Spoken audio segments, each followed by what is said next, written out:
আসসালামু আলাইকুম সবাইকে। কি অবস্থা সবার? আশা করছি ভালো আছেন। সবুজ রঙের যে কোনো শাক বা সবজি আমাদের জন্য ভীষণ উপকারী, এই কথা আমরা সবাই জানি। আজ নিয়ে এসেছি সেই পুষ্টিগুণে ভরপুর পাটের শাক ভাজি। তো কিভাবে আমি এই ভাজি করেছি তা আজ শেয়ার করব।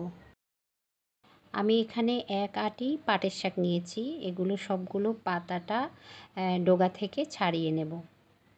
কচি পাট পাতা আমরা শাক হিসাবে খেয়ে থাকি, তবে এই শাক ডাল দিয়েও রান্না করে খাওয়া যায়।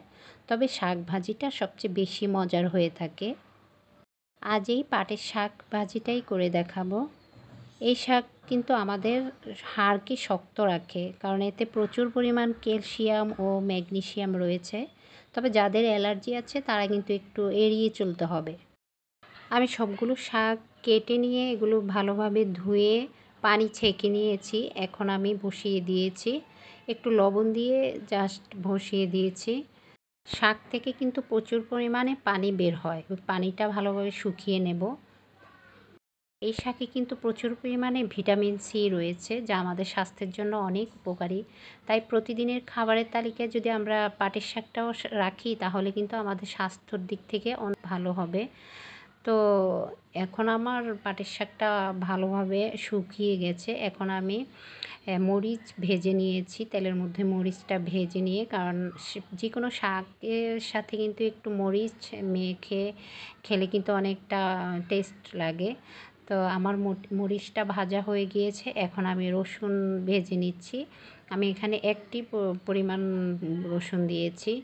তো তেলের মধ্যে যখন রসুনটাও ভাজা হয়ে গেছে, তখন আমি শাকটা দিয়ে দেব। শাকটা দেয়া হয়ে গিয়েছে। এখন আমি ভালোভাবে নেড়ে চেড়ে এটাকে ভালো করে ভেজে নেব।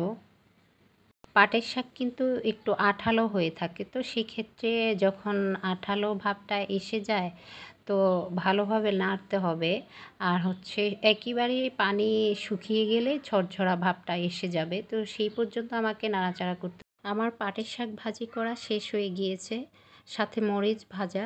যে কোনো শাক ভাজি করলে সাথে শুকনো মরিচ ভাজি করে গরম ভাতের সাথে আর কিছু লাগে না। আমার আজকের রেসিপি কেমন হয়েছে আর পাট শাক কার কার পছন্দ কমেন্ট করে জানাবেন। তো আজ এই পর্যন্ত। সবাই ভালো থাকবেন, সুস্থ থাকবেন। আল্লাহ হাফেজ।